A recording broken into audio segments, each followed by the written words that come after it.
and we're gonna make you a meal that is delicious, and it's just like being inside. 3/4 of a pound of beef, 3/4 of a pound of pork.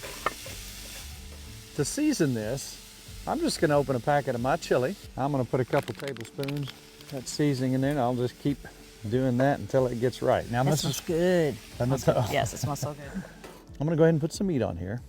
Pre-seasoned meat. You want some beans on there Let's now? eat it. Yeah, put little beans. All right, now Build these it up. beans, again, I thickened them up. Yeah. And these are black beans. So get you some beans. Okay, perfect.